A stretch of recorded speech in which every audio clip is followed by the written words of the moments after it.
नमस्कार बच्चों, मैं डॉक्टर प्रियंका शर्मा राजकीय महाविद्यालय लक्ष्मणगढ़ अलवर से गृह विज्ञान की बीए पार्ट 2 की सभी छात्राएं। हम इस समय पेपर 1 का जो चैप्टर पढ़ रहे हैं वो है संवेगात्मक विकास। पिछली कक्षा में हमने पढ़ा था कि संवेग क्या होते हैं और हमने उनमें से 2 संवेगों के बारे में पढ़ा था कि भय, ईर्ष्या, ये क्रोध किस प्रकार से बालकों में ये डेवलप होते हैं और किस प्रकार से इनका जो है धीरे धीरे उनके ऊपर ये बच्चे इस पर नियंत्रण कर सकते हैं। आज हम करेंगे जिस संवेग के बारे में वो है, सबसे पहला है दुश्चिंता या एंग्जाइटी जिसको बोलते हैं।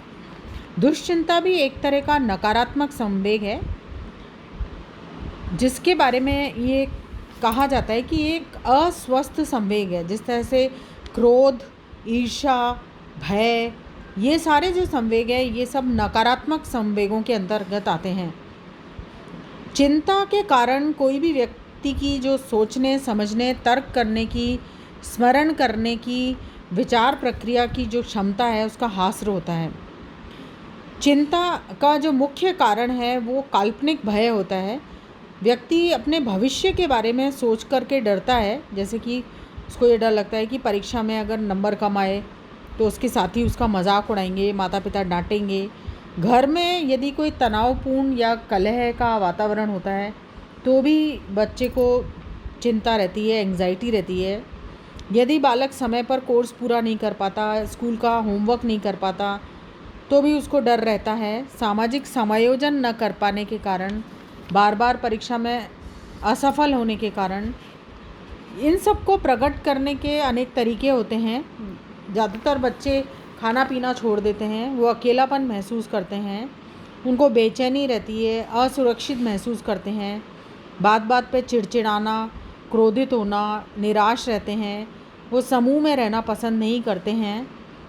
और इस तरह के जो बालक हैं वो अपनी असफलता के लिए दूसरों को दोषी ठहराते हैं और हमेशा चिंता करते रहते हैं। ये स्वास्थ्य के लिए नुकसानदायक संवेग है। इससे व्यक्तित्व का विकास भी अवरोधित होता है। इसलिए चिंता के ऊपर नियंत्रण रखना अत्यंत ही आवश्यक है। इसके लिए घर का वातावरण अच्छा होना चाहिए। बालकों को शुरू से ही अनुशासित बनाना चाहिए। परिस्थिति और वातावरण इस प्रकार का होना चाहिए जिससे कि बच्चा इन चिंताओं से दूर रहे। यदि किसी विषय में कमज़ोर भी है बच्चा तो हम उसको हमेशा उत्साहित रखें और उसकी उस विषय में मदद करें ताकि उस विषय में वो कठोर परिश्रम करके अपनी मंजिल को पा सके। हमेशा अपनी सोच को सकारात्मक रखना चाहिए। हमें अपनी तरफ से प्रयास में कोई कमी नहीं रखनी चाहिए। फिर भी अगर हमें उस चीज़ का फल नहीं मिलता तो ईश्वर पर छोड़ देना चाहिए। बालकों को हमेशा ये वाक्य देता रहना चाहिए कि कभी भी हमें चिंता नहीं करनी है, भगवान है, वो हमारी ज़रूर मदद करेगा।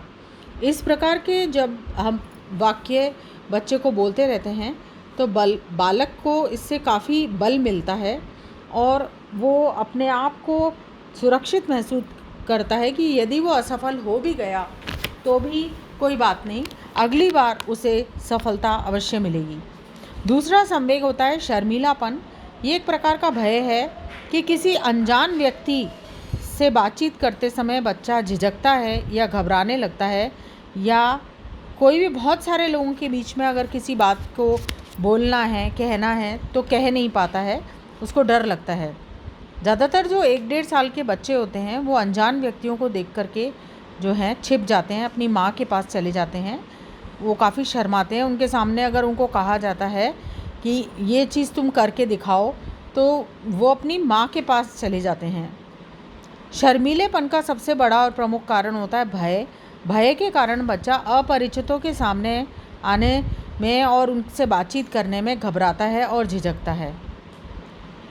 शर्मीलेपन को दूर करने के लिए हो सके तो माता पिता और अध्यापक को धीरे धीरे बच्चे की काउंसलिंग करनी चाहिए और उसको जहाँ भी जाए उसको और बच्चों के सामने उसको प्रेरित करना चाहिए, लोगों से मिलवाना चाहिए और उसको सिखाना चाहिए कि लोगों के सामने हमको अपनी बात को किस तरह से रखना है और उसको प्रेरित करना चाहिए कि लोगों के सामने शर्माना नहीं है और हमको दूसरे बालकों के साथ में घुल मिल करके रहना है और अपनी बात को रखना है।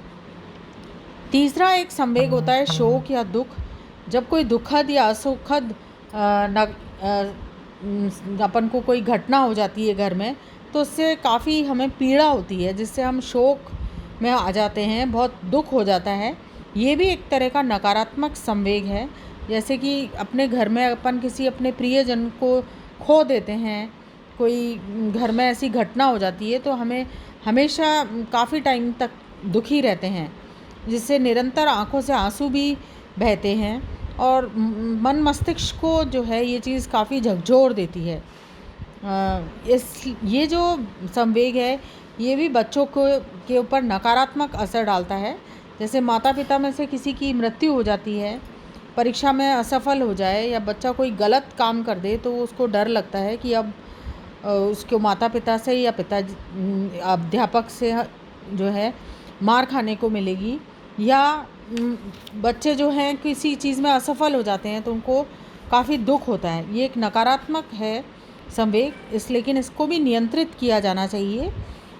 हमेशा दुखदाई परिस्थितियों से दूर रहना चाहिए, लेकिन फिर भी घर में अगर ऐसी कोई घटना हो जाती है तो जल्दी ही सामान्य होने का प्रयास करना चाहिए और जल्दी ही भूलने की प्रवृत्ति हमें अपनानी चाहिए और ऐसा वातावरण घर में बना के रखना चाहिए कि जिससे कि बच्चा जल्दी ही नॉर्मल हो जाए और अपने आगे के जीवन में आगे बढ़े और आगे जो अपनी परीक्षाएं हैं उनकी तैयारी करे। उसके बाद में एक संवेग होता है जिज्ञासा। जिज्ञासा का मतलब होता है कि नई नई बातों को सीखना और जानने के लिए बच्चे को उत्प्रेरित करना। जो छोटे बच्चे होते हैं उनमें हमेशा नई चीज़ों को जानने की उत्सुकता रहती है, वो हमेशा कुछ नया सीखने का प्रयत्न करते रहते हैं। ये एक अच्छा संवेग होता है जिसमें कि हम दुनिया के बारे में जानते हैं, नई नई चीज़ों के बारे में जानने की इच्छा होती है। नवीन परिस्थितियों में हम आराम से इसमें सामना कर सकते हैं और माता पिता से, शिक्षकों से, रिश्तेदारों से अपनी जो प्रश्न हैं उनको पूछ करके वह अपनी जिज्ञासाओं को जो है शांत करते हैं। ये एक स्वस्थ संवेग की श्रेणी में आता है, जिससे कि बच्चे का मानसिक और बौद्धिक विकास होता है और बच्चे की इस प्रकार की जो जिज्ञासाएं हैं उनको हमें शांत करने का प्रयास करना चाहिए। खुशी, हर्ष और आनंद ये भी एक दूसरे के पर्यायवाची हैं। ये भी पॉजिटिव इमोशंस के अंदर आते हैं, जिसमें कि बालकों को कोई विशेष प्रकार का संतोष मिलता है, सुखद अनुभव होता है। यानी कि बच्चा किसी चीज़ में सफल हो जाता है, प्रतियोगी परीक्षा में पास हो जाता है, तो वो काफ़ी खुश होते हैं। तो ये एक तरह का पॉजिटिव जो है रिस्पॉन्स होता है, जो कि शारीरिक, मानसिक, सामाजिक और बौद्धिक विकास में महत्वपूर्ण भूमिका अदा करता है। स्नेह ये भी एक तरह का पॉजिटिव रिस्पॉन्स होता है, जिसमें कि बालक जो है एक अपने माता पिता से या अपने अध्यापक से भरपूर प्यार और स्नेह जो है आपस में इनका होता है। ये भी व्यक्तित्व को प्रभावशाली और आकर्षक बनाने में ये जो इमोशन है ये मदद करता है। धन्यवाद।